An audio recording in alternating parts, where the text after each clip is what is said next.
17 अप्रैल 2026 भारत की पॉलिटिक्स में वो दिन जो काफी लंबे समय तक याद रखा जाएगा, क्योंकि ये वो दिन है जिसमें भारत सरकार, जो बीजेपी की सरकार है, उसको 12 सालों में पहली बार हार देखनी पड़ी। पार्लियामेंट के अंदर जो वो बिल लेकर आई थी, वो बिल पार्लियामेंट के लोअर हाउस लोकसभा में पास नहीं हो पाया।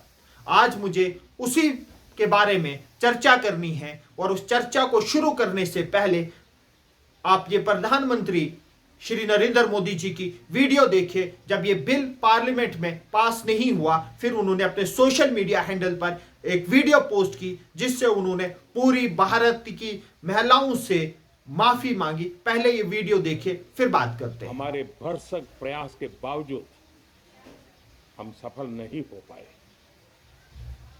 नारी शक्ति वंदन अधिनियम में संशोधन नहीं हो पाया, और मैं इसके लिए सभी माताओं बहनों उनसे मैं क्षमा प्रार्थी हूं। साथियों, हमारे लिए साथियों, आपने ये वीडियो देखी जिसमें प्रधानमंत्री सर्वोपरि खुद पूरे भारत की महिलाओं से माफी मांग रही हैं, और उसमें यह कहा जा रहा है, अगर इस पूरी वीडियो को देखोगे तो वो कांग्रेस और ओपोजिशन को क्रिटिक कर रहे हैं। यह बताया जा रहा है कांग्रेस और ओपोजिशन महिला विरोधी है। आज मुझे इसी पर बात करनी है। चलिए, जो ये बिल था, कॉन्स्टिट्यूशनल अमेंडमेंट बिल 131 2026, उसके साथ दो बिल और थे, delimitation bill 2026, union territory bill 2026। आइए इस वीडियो को शुरुआत करते हैं। शुरू करने से पहले अगर आपको मेरी ये वीडियोस अच्छी लगती हैं, जरूर मुझे मेरे सोशल मीडिया हैंडल्स पर फॉलो कीजिए। शुक्रिया। 17 अप्रैल को लोकसभा में शाम के 5 बज रहे थे, 5:30 का समय था, और उस वक्त भारत सरकार को पूरा यकीन था कि जो वो बिल लेकर आ रहे थे, जो बिल पर डिबेट और डिस्कशन हो रहा था, पूरी उम्मीद थी कि ये बिल पास होगा, क्योंकि भारतीय सरकार के प्रवक्ता कहूंगा, बीजेपी के प्रवक्ता कहूंगा, जिन्होंने मीडिया पर आकर इसको एक बहुत बड़ा मास्टर स्ट्रोक का कह रहे थे। लेकिन ये ऐसा मास्टर स्ट्रोक रहा कि हमें ओपोजिशन के अंदर यूनिटी नहीं दिखाई दे रही थी। लेकिन जो ही ये बिल पार्लियामेंट के अंदर आया, पूरा ओपोजिशन एक साथ यूनाइट हो गया। ओपोजिशन का यूनाइट होना, इसका मतलब कि इस बिल में कुछ ना कुछ ऐसी चीजें हिडन थी जिसने पूरे ओपोजिशन को यूनाइट किया। क्या सच में यह बिल महिलाओं को आरक्षण देने के लिए था? ऐसा नहीं था। इस बिल में जो सबसे पहली चीज थी, यहां पर जो लोकसभा की स्ट्रेंथ 543 थी, उसको बढ़ाकर 850 किया जा रहा था। अब हमें सबको पता है कि इसके लिए डिलिमिटेशन कमीशन का चुनाव होता, और डिलिमिटेशन कमीशन का फॉर्मेशन होता, फिर डिलिमिटेशन कमीशन सीट्स को बढ़ाता। लेकिन किस बेसिस पर डिलिमिटेशन कमीशन सीट्स को बढ़ाता है? वो आपकी टोपोग्राफी को देखता है, बेसिकली वो पॉपुलेशन का देखता है। तो हमें सबको पता है कि नॉर्थ इंडिया, अगर आप यूपी की बात कीजिए, बिहार की बात कीजिए, राजस्थान की बात कीजिए, मध्य प्रदेश की बात कीजिए, यहां पर तो पॉपुलेशन एक्सप्लोजन हुआ है।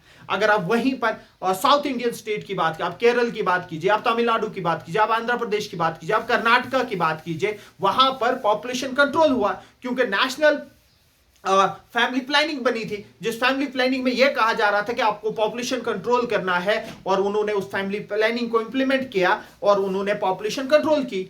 और अब जो उन्होंने एक अच्छा काम किया था, अब उनको उनकी सजा दी जा रही थी। अब ये भारत बीजेपी सरकार करने क्यों जा रही थी? क्योंकि बीजेपी का जो स्ट्रांग होल्ड है वो हिंदी हार्टलैंड के अंदर है, और हिंदी हार्टलैंड के अंदर पॉपुलेशन एक्सप्लोजन हुआ था, और वो यहां पर सीटें बढ़ाकर कोई भी रेलेवेंस नहीं होना था। फिर अगर यूपी के अंदर सीटें बढ़ जाती, अगर आपके बिहार के अंदर सीटें बढ़ जाती, अगर आपके राजस्थान के अंदर सीटें बढ़ जाती, अगर आपके मध्य प्रदेश के अंदर सीटें बढ़ जाती, तो ऑब्वियस सी बात है south Indian state, eastern state और आपका northern, top most northern state, उनकी कोई रेलेवेंस ही पार्लियामेंट के अंदर नहीं रहती, क्योंकि वहीं पर सरकार बनती।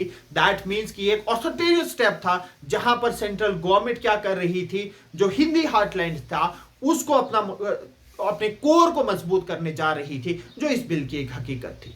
दूसरी हकीकत इसमें क्या थी? अगर आप बात कीजिए कि क्या यह महिला विरोधी है, मैं कहूंगा बिल्कुल भी नहीं। बीजेपी ने यह कहा कि हम वुमेन्स को रिजर्वेशन देना चाहते हैं, हम वुमेन्स को रिजर्वेशन देना चाहते हैं। पॉलिटिकल रिजर्वेशन देना चाहते हैं, लेकिन कब देंगे? जो हम सीटें बढ़ाएंगे, 543 से 850 करेंगे, जो वो सीटें बढ़ेगी उसमें से हम 33% महिलाओं को देंगे। ये कहां की आप लॉजिक की बात कीजिए? क्या हमारे पास पॉलिटिकल रिजर्वेशन नहीं है? हमारे पास एससी के रिजर्वेशन है, हमारे पास एसटी के रिजर्वेशन, एग्जिस्टिंग हमारे पास सीट्स है। अगर भारत सरकार हकीकत में महिलाओं के साथ होती तो वह एग्जिस्टिंग सीट में से 33% दे देती। क्यों सीट बढ़ानी और उसके 33% देना? 850 के अंदर 33% नहीं दे रही थी भारत सरकार, जो सीट बढ़ती उसमें से 33% रिजर्वेशन आपको देती। ये कौन सा लॉजिक है? अगर आपको देना था तो आपको एग्जिस्टिंग सीट में से दे देते ना 33% महिलाओं को। जब 2023 में वुमेन रिजर्वेशन अमेंडमेंट बिल आया जो पास हुआ, जिसमें ओपोजिशन भी साथ रही, उसको आपने एक्सटेंड कर लिया 10 साल के लिए। आपने कहा कि इसको 10 साल के बाद इंप्लीमेंट। अगर तब आप वुमेन रिजर्वेशन की बात करते उसको उसी दिन क्यों नहीं इंप्लीमेंट किया? अगर आप डेटा भी देखोगे तो भारत का बीजेपी का कितनी वुमेन्स को सीट शेयरिंग मिली है पार्लियामेंट के अंदर, और सबसे ज्यादा अगर सीट शेयरिंग की बात कीजिए तो जो आपकी स्क्रीन पर चार्ट है, तृणमूल कांग्रेस सबसे ज्यादा एमपी तृणमूल कांग्रेस के हैं। एलजेपी के अगर परसेंटेज में देखो तो एलजेपी सबसे ज्यादा है, एलजेपी के बाद आपकी तृणमूल कांग्रेस आती है, फिर कांग्रेस आती है, उसके बाद कहीं बीजेपी का नंबर आता है। तो आप देखें कि अगर बीजेपी इतना ही वुमेन राइट्स की बात कर रही है, वुमेन राइट्स की चैंपियन बनना चाहती है, तो उनको पहले अपने पॉलिटिकल स्ट्रक्चर को ठीक करना था।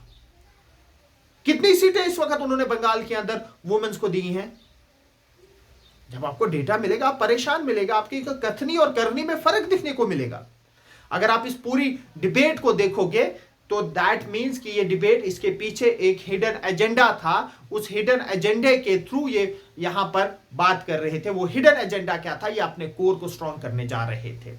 और जो ही कॉन्स्टिट्यूशनल अमेंडमेंट बिल फेल हुआ, पास नहीं हुआ, तो उसी वक्त वहां पर जो मंत्री थे, मंत्री साहब उठे, उन्होंने कॉन्स्टिट्यूशन जो दूसरे बिल थे, डिलिमिटेशन बिल और यूनियन टेरिटरी बिल, दोनों बिल्स को वापस लिया। दोनों बिल को उसी वक्त उन्होंने वापस लिया।